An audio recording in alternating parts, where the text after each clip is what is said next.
God of Terror, let's go! Low APM against Hit the Core. We are still in Group A of the Underdog Cup number 3. And we are in the winner bracket. So winner bracket semi-final, if I'm not mistaken, as the two teams collide here in the best of 3 series. So quickly, when it comes to the rules of the tournament, we have currently, again, the you can't play heroes multiple times rule. So every hero that you see on the map cannot be played in the same series again.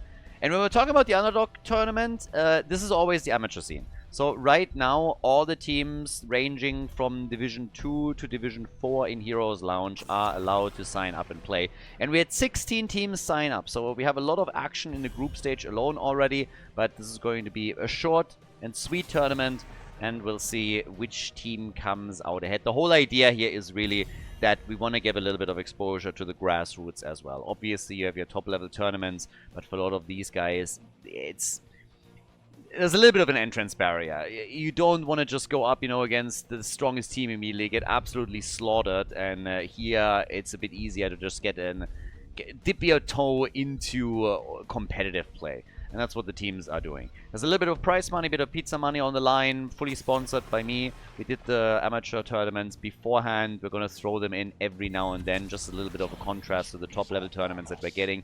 And it's also kind of interesting because you just get to see very different strategies, heroes. There's a lot of preference picks that are coming in, preference builds that are being used. And it is kind of fun. It's also something that a lot of people, can relate to a little bit more because it looks more like their own games. But obviously, we have more and more top-level tournaments also planned. So again, for all of the fans of those, you don't have to freak out here. There will be more of that action too. Now, as we're starting things up against Zagara and we get ETC, we've already seen Hit the Core in previous series. So we're learning slowly too what are the preference picks here. And teams that do proper research in this tournament environment can actually do a lot, because when you're looking at the top level play, hero pools are deep. That's not really the case here. So you can ban someone out. You can really try and push someone out of their comfort zone by picking a few heroes for yourself, banning a few others. Low APM is a Division 2 team, and Hit the Core is a Division 3 team, so technically the blue team is currently the favorites for this one.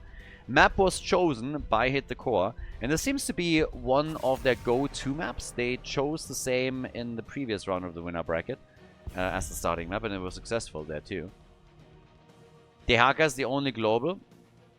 Hit the Core gets rid of false stats, so they don't want to go up against a team that is fully focusing on macro play. They have Zagara. I would still assume that Zagara is going to go more. We don't have bounties here.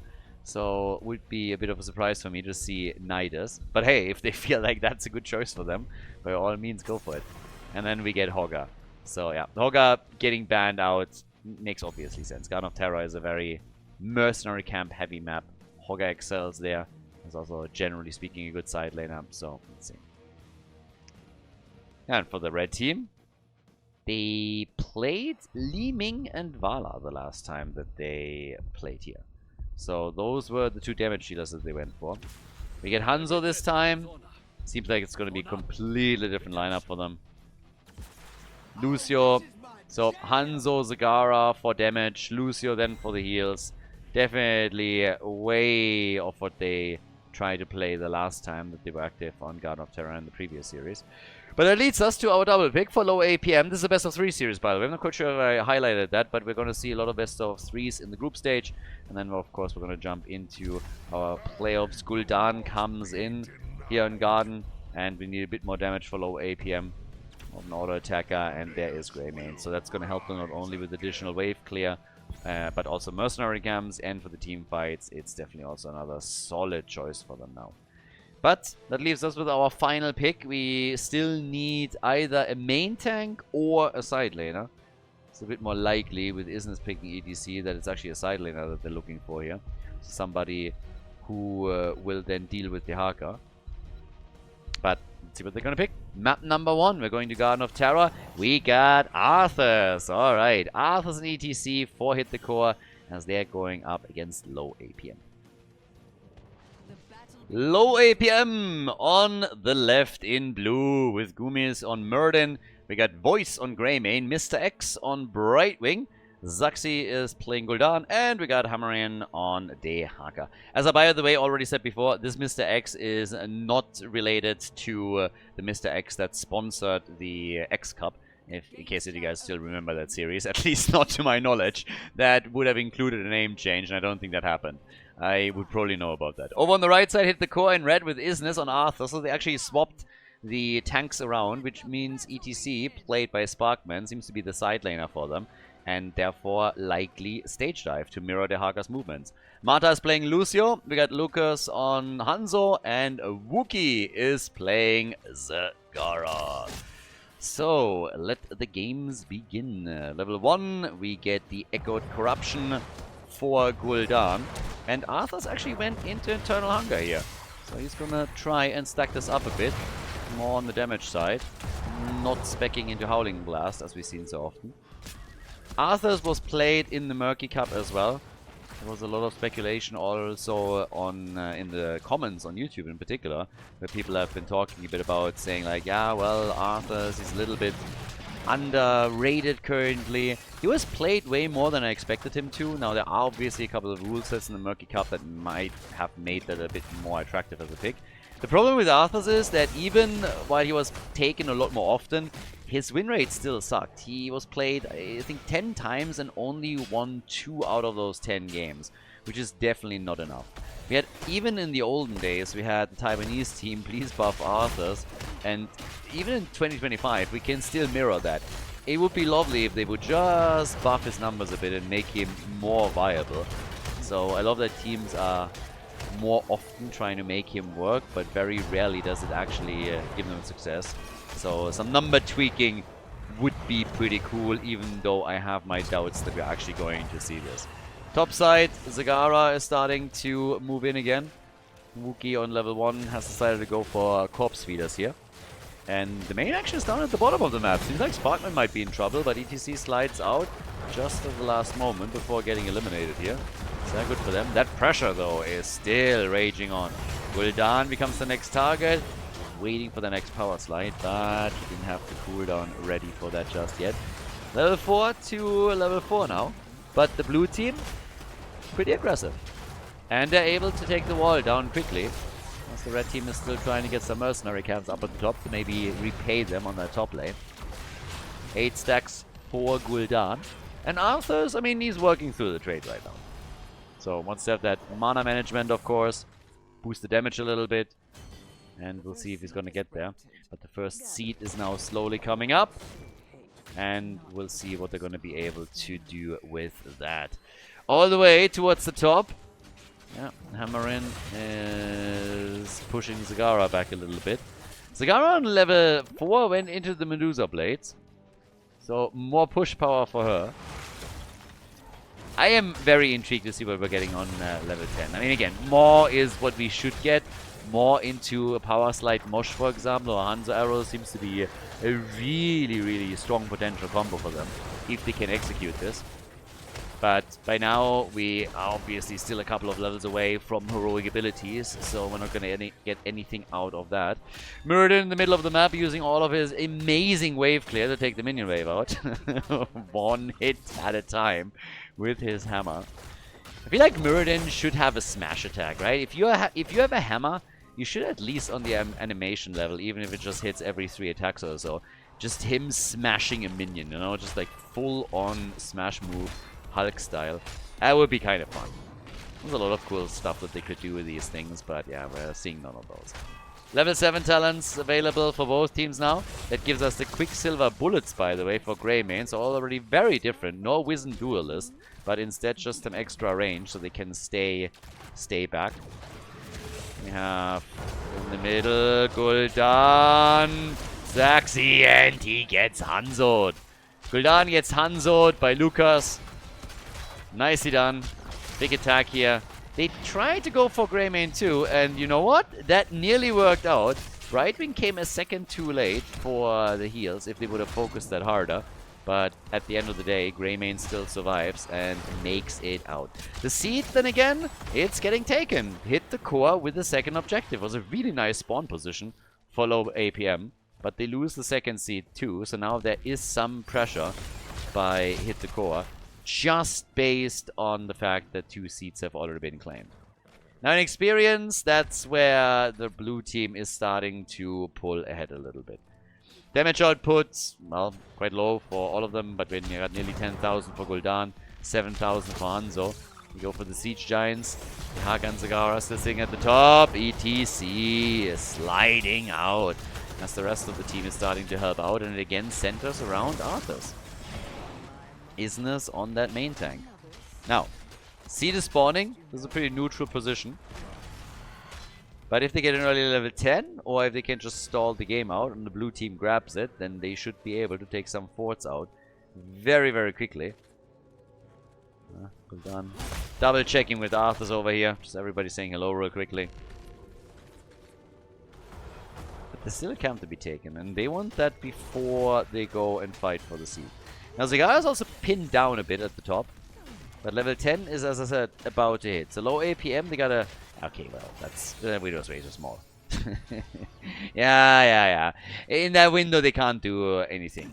So, here come level 10 abilities. Let's see what they're gonna do. Arthas goes Syndragosa, as we've seen so many times. Stage dives, as expected. More from Zagara. So, they have the combos ready. Voice again with the channel and gets interrupted. Again. But also able to retreat a little bit more easily on this. Well, again, they're already chasing Muradin. It's the red team that is now trying to get that seed. If they take it, it's going to be Garden Terrors. They're mega close. I suppose eventually they're going to bring ETC in.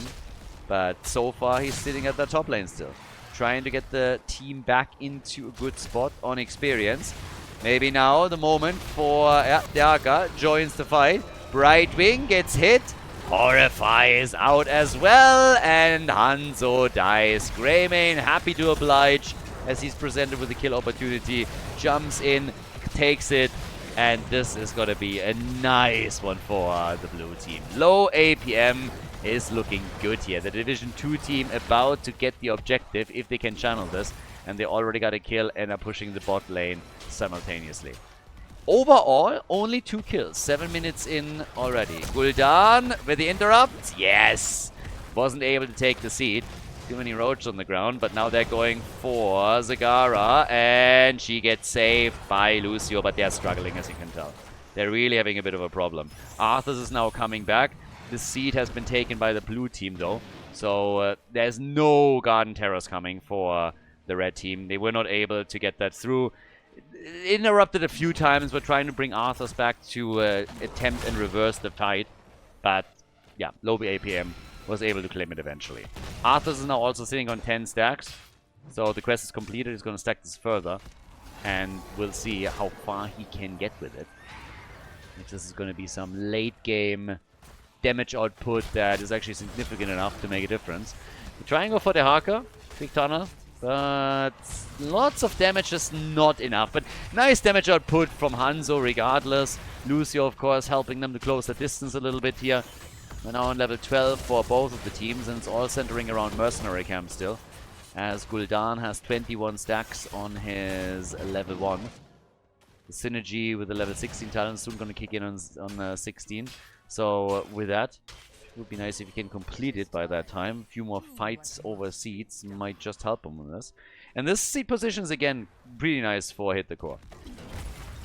But the blue team is starting to take control of this very, very quickly. Hanzo is still dealing with the Siege Giants, and ETC is sitting at the bottom of the map waiting for an opportunity to stage dive in. But yeah, and he actually does it! Bullseye gets very quickly attacked. But they're keeping ETC alive. Zagara and Hanzo have to come in if they really want to fight for this. And Hanzo is still busy at the camp.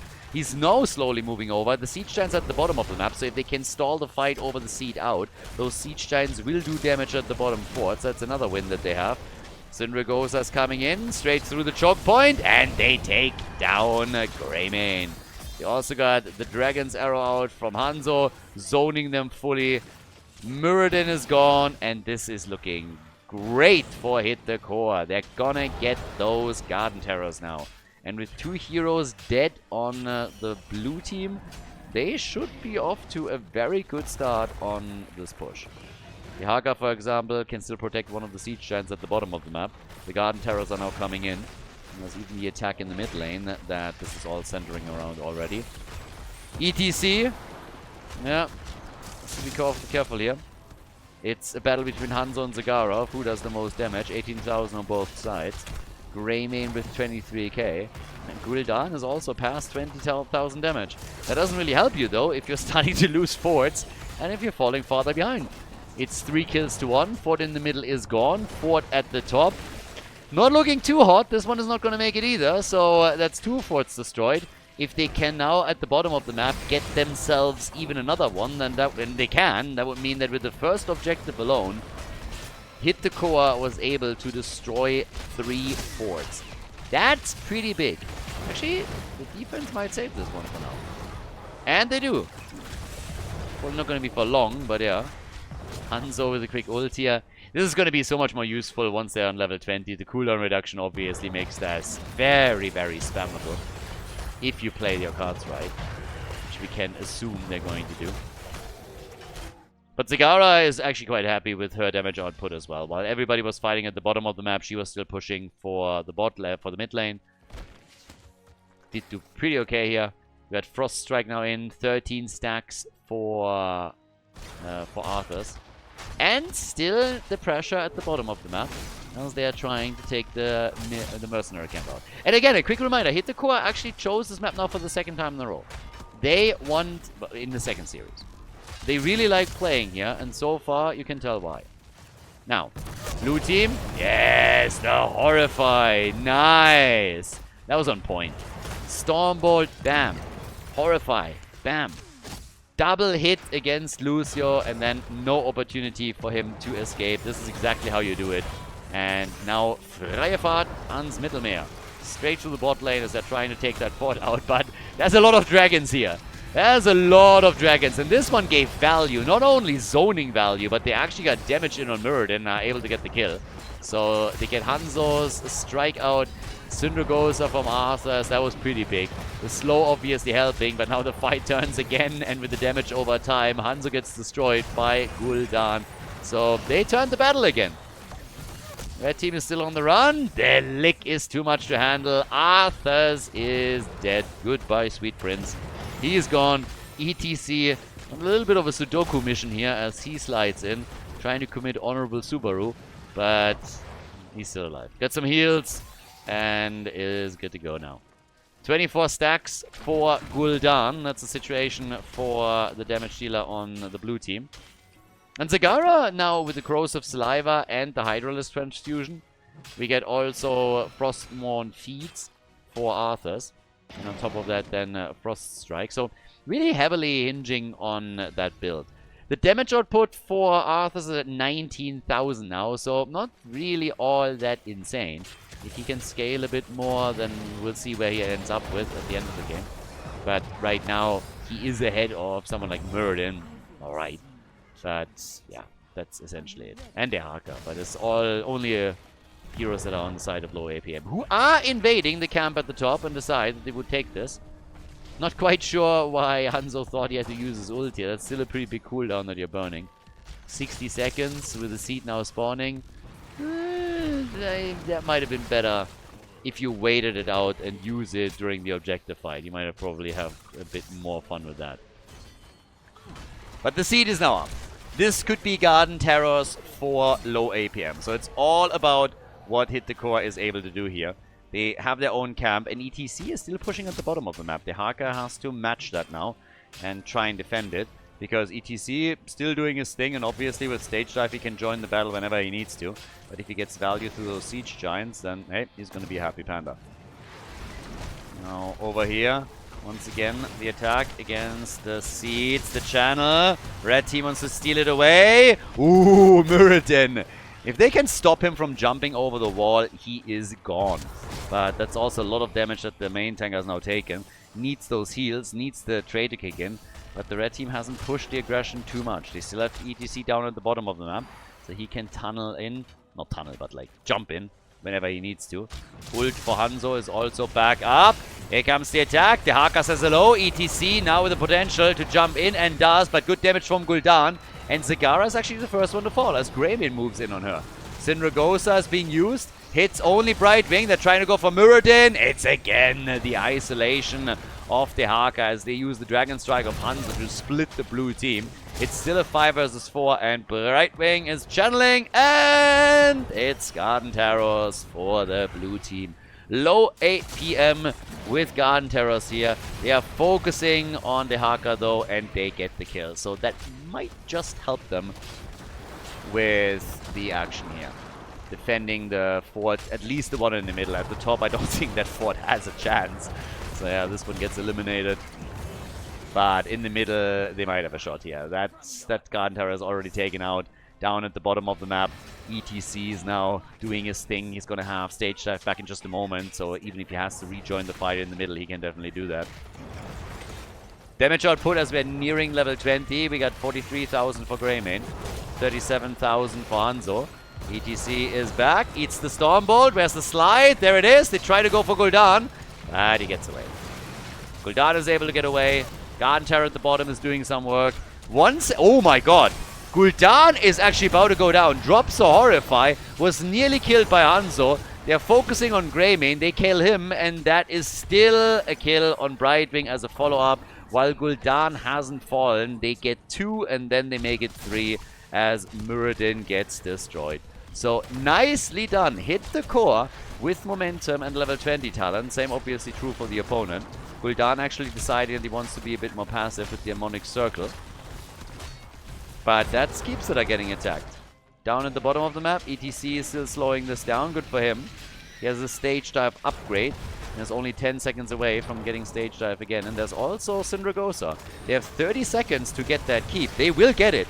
The question is, can they get a kill?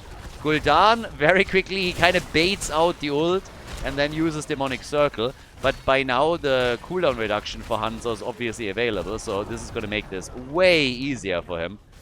Dragon Awakens makes this actually a proper ult. So, 5 kills to 8, and kudos to Hit the Core. Really pressing this. 26 stacks for Arthur's on level 1. His damage output, yeah, again, it's nothing too crazy, but he's chipping in. I mean, he has now a little bit less than ETC, he has more than Zagara. The main damage still comes from Hanzo one way or another. But Arthur's is doing a bit of work here. If he can still get more trade value, then fantastic. But this is the kind of stuff that I really need from Blizzard. Just make it a bit stronger. It doesn't have to be a lot, just tweak the numbers slightly. You're looking over at Frostmourne here, and it could just increase the damage a bit. For example, every single one, the damage is increased by 5. Instead of 4, make it 5. That's a significant increase percentage-wise, but is that really going to make the difference? I don't really think so, but it might make this whole build a bit more attractive. And Arthur's more of a bruiser-type character with that thing. So, I don't understand why they don't do that. Increasing it by 1 to 5, like, what's the harm there? I don't think it's going to be overpowered, and if it is, you just change it back. But, yeah. I would actually enjoy that. I think it could be fun. Next seed is up. It's going to be the first one for whoever takes it. 1 keep destroyed, only 2 forts standing, 4 low APM. This is obviously a freebie right here. Nobody's going to contest that. Muradin went rewind. Not that that is any surprise. Absolute 0, that could make a big difference too. I just don't think they're going to get another objective here. The red team is really fighting for every single one of them, maybe, but it's going to take quite some time for anyone to get another set of Garden Terrors. Next seed's spawning, top left though. Usually something where you would expect low APM to get it quickly. 36 stacks for Gul'dan. So he is getting there. Normally you want to complete... I mean, in an ideal world you have this completed when you hit level 16. It's not the case here, but again, if at any point he completes it, then, of course, this is going to help them even further. And they're not going to help the Haka, so that's a kill, and now we're talking 5 versus 4. Can they interrupt this? They might actually be able to get this now. They can still stage dive in, and of course that's a fight that the blue team does not want to take. Not at all. So that's a free seed for Hit the Core, which all of a sudden puts them in control of 2 seeds. So who knows? Maybe we're gonna get another set of Garden Terrors. They only need 1 more seed, and they're gonna be golden here. 1 more seed, and you are looking good. Grabbing the next set of Garden Terrors and potentially winning the game with it. It's a free tower at the top. Side wall is open. Again, a 5 versus 4. The Haka the problem with the Haka still missing is like once that he's back, even if they're trying to retreat, he could tunnel and attempt to intercept them.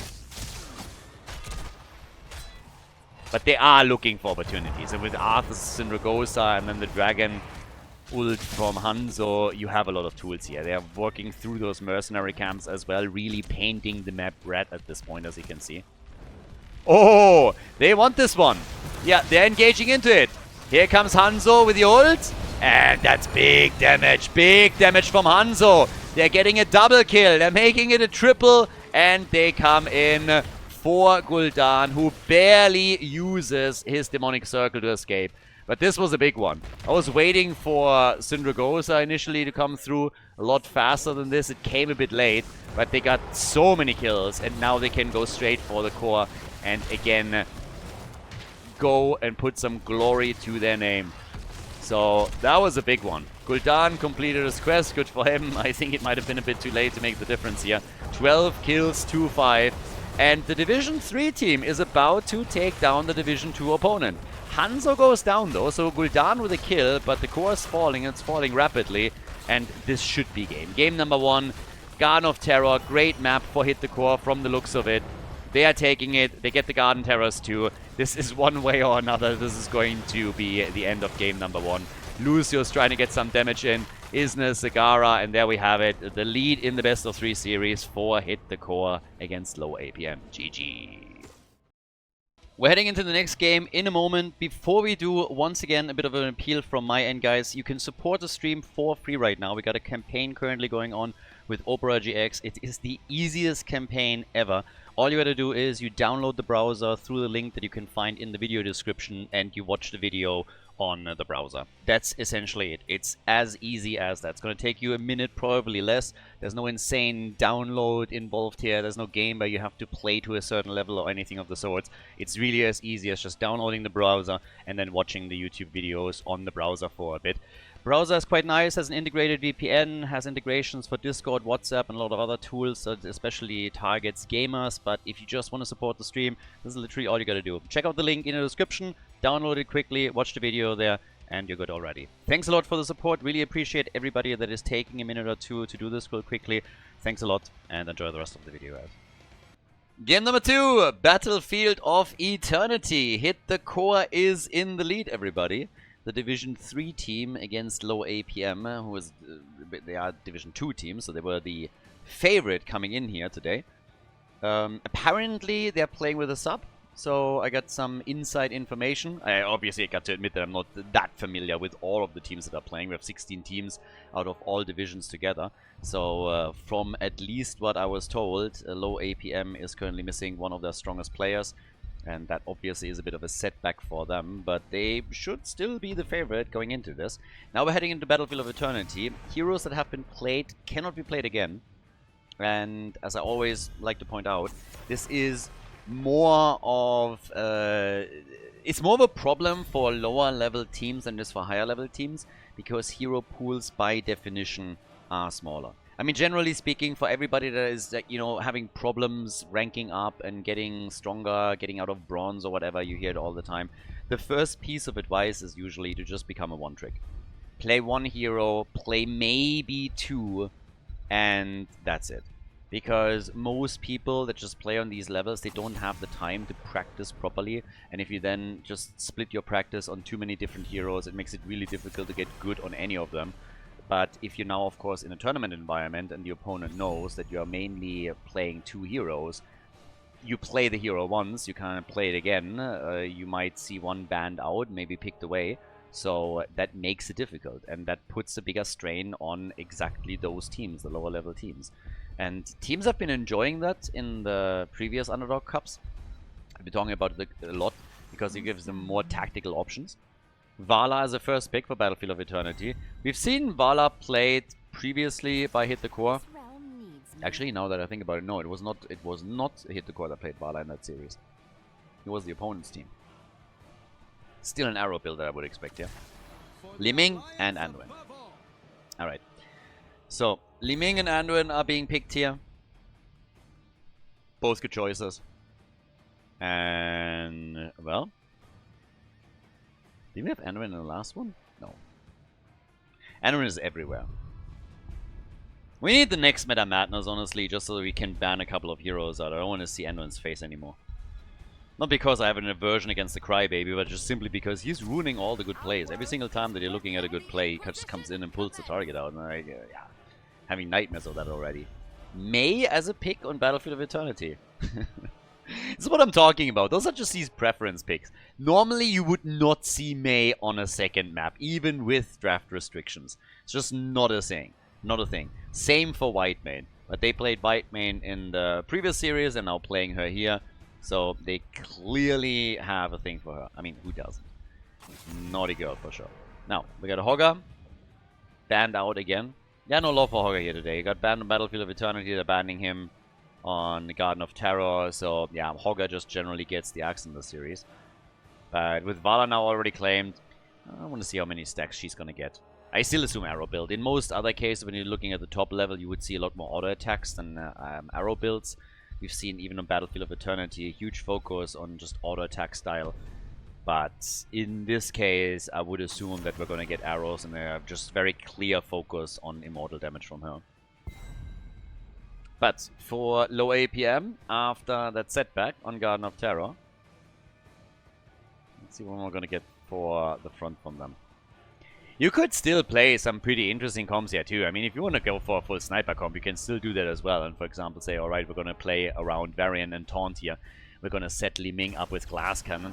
They try with Garrosh and they have Blaze as a follow-up. So flip from Garrosh and then Blaze with the jet propulsion would already lock the target down nicely.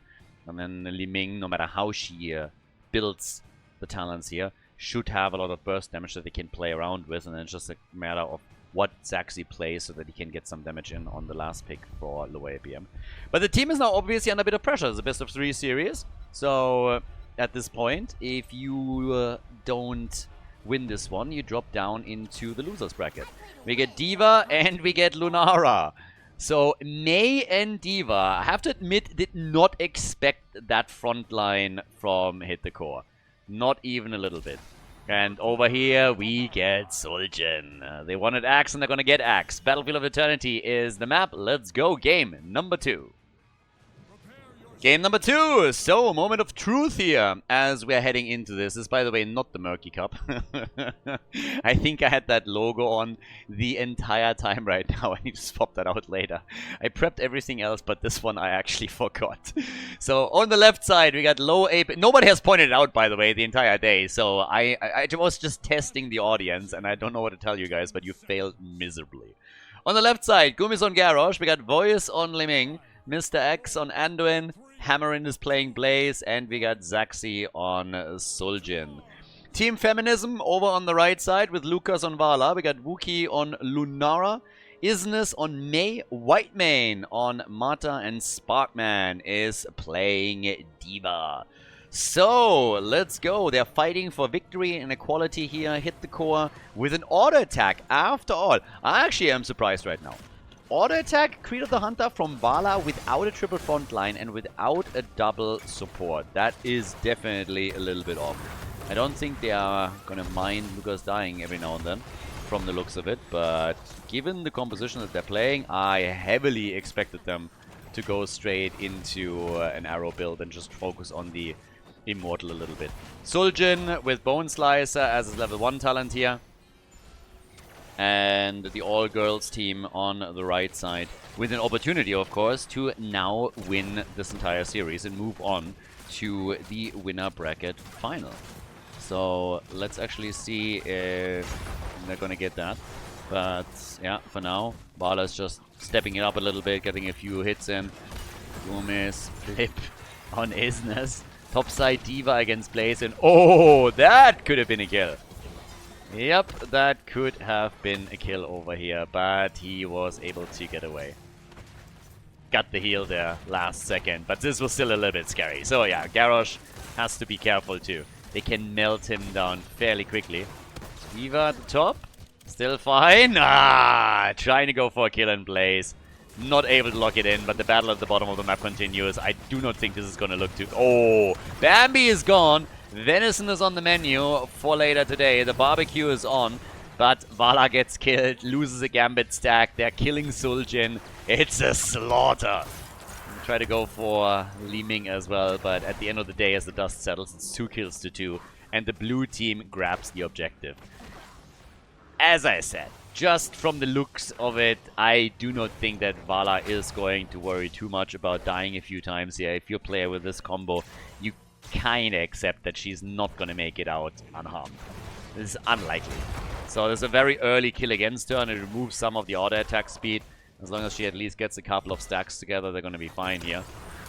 And yeah, well, as it stands, now the action still on the camps, because the first objective is popping up. And we'll see who wins Immortal number 1. Is low APM able to bring this now back after losing on map number 1? Or are we gonna see a glorious parade through the first, or through this series in the winner bracket from Hit the Core? I mean, the instructions are clear. They made a team name out of it. So they're not wrong. And they are getting some early damage in. It's a bit of a race though. Everybody's just ignoring everything and they're just making a move here. They settle low real quickly, and who takes it? The halftime show is won by the blue team. In this case, it can sometimes be a bit of a detriment to have Lunara here, because while the acid is nice, it takes a little bit longer to get the damage actually connected. So they have to start to defend now. And they're actually doing pretty okay here. Get the slow in, try and go for Suljin. Oh, 6 hit! No!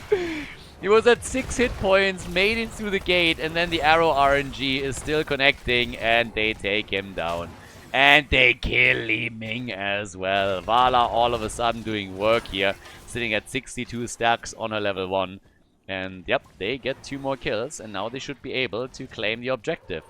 Might be a small shield, but they are taking it for sure. Lunara is moving in, they grab it, dodge the stun, and yeah, playing this out. So this is not enough. You need another auto attack, don't you? No, it was enough, okay. But Lunara thought the same thing. She looked at it too, and she was like, is that enough damage over time? Maybe not. How about I just hop back real quickly and get another spear in, just to be on the safe side. Now, level 7 talents are available for both teams. Hit the Core at the bottom of the map, doing their thing here. We got the Vicious Assault in action. And this one will at least open the wall up. It's a 1v1 at the top lane. Nobody's rotating back down, but we now have the 4-man pushing this. And Vala again working it. 69 stacks, 70 stacks for her now. Decent damage actually on the fort. They're getting way more damage in here than I initially thought they would. I might not be able to take it down, but still, that's solid for the first objective. It's really strong.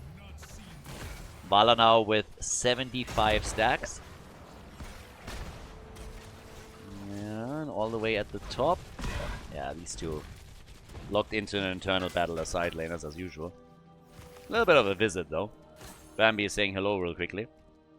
And might actually say hello for a little bit longer, because they won't be able to get the camp at the bottom of the map. There's no way she's going to be down there in time. So this gets taken, which means that Lunara can just sit at the top and help out to take this on. Should probably stay for the structures too, and does now. While Blaze rotates up, that's good damage. That's the entire wall destroyed. So yeah, well done. They have to defend at the bottom of the map against the camp now, but that should still, I mean, at most be an even trade in structures. You know, Mei is already getting away. Topside still gets pressured a bit down here. The wall falls too.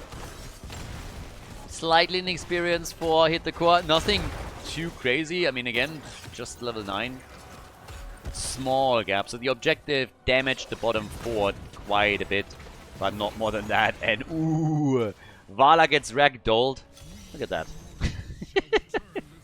The physics. Yeah, the Heroes of the Storm physics sometimes are interesting. So that turned into a very, very long cape that she had there. But that is the second Gambit stack removed, meaning in total minus 10% of the initial attack speed that she got there. Low APM is going to be happy about that. That's one of those kills where you're just like, yep, a few more, and we're gonna severely damage her numbers. Level 10 kicks in literally at the same time for the two teams. No big surprises here. We got Calamity, by the way, for Li Ming. Probably should point that out because it already indicates that we're not going to see a glass cannon build here. Taz Dingo. Glass cannon builds have become more normal on Battlefield of Eternity. As in the previous objective, now low APM also has the lead on the Immortal once more. Can the red team get those kills again that they locked in earlier? They are certainly trying. And they're pushing. Jet propulsion! And their heals are there. They're trying to go for Suljin. He made it out, and damn, that guy has balls of steel. He didn't even use his ult, even though it looked like he might die any second. They take down Garrosh and eliminate him. 5 kills, 2-4. And now the Immortal again wide open. This is what we saw previously, and it's happening again. They take the objective after the initial lead for the opponent. Mei sacrifices herself, though. Not sure if that was really needed. And they might actually lose D.Va too. And they do! The front line is gone. There's a hit and a connect against Whitemane, who's trying to run away. But I think we're looking at a triple kill. Yeah, that's 3 heroes down. Nice. And honestly, after losing the objective, that's about as good as it gets. It's an easy defense. Just a little bit questionable on what exactly the red team is now going to do. I think they're going to push at the bottom of the map to try and at least get a fort out of this. No, this is decent damage at the top, but they actually, are they going to? Yeah, they should be able to save that, right? Bot lane, though, don't play with Blaze. Here, go for the fort. Take that out. It's going to be way better for you.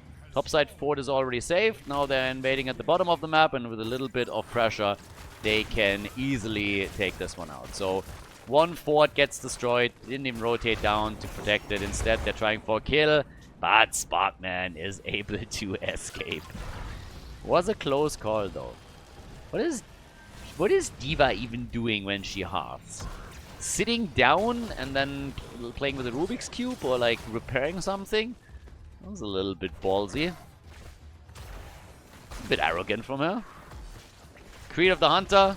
We now have the second quest reward thanks to the 100 sacks. But, as I said before, obviously, Vala also lost some. She died twice. 15,000 damage for her, same as for D.Va. The aggression continues. Blaze isn't here. This is a 5 versus 4. Blue team loses Anduin. Oh, they're going to lose a lot more than that. Suljin pops the ult. He will die. He's just delaying the inevitable. And now the top lane is wide open. This is going to be another fort that falls. Yeah, they won't be able to stop that. There's only 2 defenders at the top. And this is another fort. So, hit the core. They're doing great. They're doing actually really well in the winner bracket. And are even invading the opponent's bruiser camp now. I mean, they're here in full force. Normally I would have said that might be a risky move, but since Suljin is just now respawning and there's nobody can contest this immediately, they are claiming it. The funny thing is that with Blaze on the bot lane the entire time, the blue team had the experience lead and still does. They have the early level 13. Now, it's not gonna make a difference here since Hit the Core picks up their own talent, but it's still a little bit funny that despite everything that has happened so far and 2 forts that have fallen, that they are the ones that get this early. Polar Vortex is in. Another talent also where Blizzard got a little bit too stingy to actually create a new icon. So they just reused what Arthur's already had. It's like, they're both frosty, they're both cold. Let's just go for it. We're going to reuse the assets there, even though it's a totally different hero, so who cares? Garrosh is dead again. Yeah, well. And they might get another kill here. They try to go for Suljin, but he gets the heals. Jet propulsion, nice. But the light bomb went nowhere. And while they're fighting, Lunara is getting the hits in. 1 spear at a time. Li Ming with 30,000 damage. He's the top damage dealer in the game. Not that it does them any good right now. It's 7 kills to 8, so still very even. But it's really the objective that's the biggest problem. This is where the blue team is having some trouble. Because on the objective side, it's getting won time and time again by Hit the Core. And if this turns into a race, they are most likely going to grab it as well. And yeah, the shield is going to be reduced. Low APM is doing the best they can here. But yeah, Suljin gets stunned, which certainly doesn't help their cause. And this is a 9,000 hit point shield for the red team. So it's going to do some damage. Blaze is the only one in the entire game, by the way, that hasn't died yet. Not only true for his team, true for the game. Tempered by Discipline on 13. 16 is not really inside yet. Target locked for D.Va. And D.Va is at the top, so they're not pushing with everything here. D.Va is trying to make this a two-pronged attack, and Blaze is now rotating up so that he can deal with her. Meaning the bottom fight with the Immortal centers around the 4 versus 4 situation for the two teams. The wall is definitely going to be opened up. The only question is, how much more damage can they do? Will they be able to significantly damage that keep? Right now, it doesn't look like it. Maybe with a bit of luck, they can get it down to 70%. Down by 30, but yeah, even at a bit of a stretch. D.Va is still at the top. Blaze rotated down, wanted to force a fight, and that means that D.Va can take part of the wall out, and they have level 16 talents now. So they have jumped ahead in experience, as D.Va is boosting away. That gives us Manticore. Even with the 10% from the Gambit stack lost, that's still decent for her. Yeah, Bunny Hop is in. Can they get out? And yes, gets the cooldown back and can escape before Garrosh is making a big play here. Now, while the blue team is active at the top, they decided that they're going to push this with their level 16 advantage. And this is free damage on the keep. As long as they're getting away from this, they're fine. But there's still multiple heroes on the blue team side that haven't even tried to go down to the bottom of the map. Li Ming is now rotating over. Blaze is still sitting there. Here's a 16 for low APM. I gotta say, though, that was a bit of a weird one. Lots of free damage here. They're trying also for Blaze. Some of the heroes got a little bit lost on the way. But they are still all fine. 16 talents gives us the double pull, which is of course massively important. Wells getting no mercy. Keep in mind that Suljin got actually changed, and this is now capped at 50, the baseline. But he is still only sitting at 17, so far, far away from this. Probably still the best chance for low APM to try and bring the game back. Because that next objective, if failed, will become a problem. And they won 3 objectives in a row now. If they take another one, yep, you're in trouble. Oh, nice. That jet propulsion stun could have been a problem. Alright, so Vala gets out. And we have the Immortal up. And D.Va's already doing a bit of damage here. Garrosh coming in, wants to get the hit, can't. Lunara with damage, okay. Vala's coming in too. They're getting easy access on this. As over on the left, they're going for Suljin. Suljin has not popped his ult yet. Was pretty stingy on that cooldown. Oh, and that was a beautiful one by Garrosh. That's the end of D.Va. Oh, the blue team is so low here. They're so low. Suljin had to pop his ult. Enters the bunker, gets killed a second later. Once he has his level 20, situations like this are going to become easier, but right now it's an issue. Garrosh is gone, nice snowball, and Li Ming dies as well. 11 kills to 8, and that's of course the dream for Hit the Core. After winning 3 objectives in a row, they get an easy halftime show here after a triple kill against the opponent. D.Va was the first one to fall, but they still pulled through, and now they should be able to win not only another objective, but from the looks of it, this is going to be a big, big shield. Could be 100%. And at the top, a lot of this is already gone. If they win this with 100% shield, then it's going to be... It's a keep. It's just a keep. Could even be more than that. So they're taking this with ease. They claim their camp as well to enhance the topside push even further. I guess that camp is going to come in a little bit late, but still, this is going to do work. And if you are the blue team, you have some problems. Now, thankfully, level 20 on the opponent's side is not one of them. I don't like that. Yes, they're getting that keep for sure. But giving the opponent a freebie here at the top with 100% shield Immortal 16 minutes in, I would have pushed with this. I think they're going to go for the core straight up, though. The blue team, honestly, I feel like that was too telegraphed. Of course your opponent is not going to stop at that keep that doesn't have any hit points anymore. So, yeah, now they're going for the core. They're a bit late here. That's a lot of damage without any counterplay. But Lunara goes down. Core is at 75%. The top side keep is now getting attacked. They're still trying to get the kill. And Blaze is gone. Top side keep is going to fall to the camp. But the core could be taken out as well. Especially now with the mercenary camp and the catapults coming in. 40%. Mei is gone. 30%. Suljin dies. 20. 10, and they take it. 13 kills to 10, a 2-0 victory for Hit the Core against low APM. GG.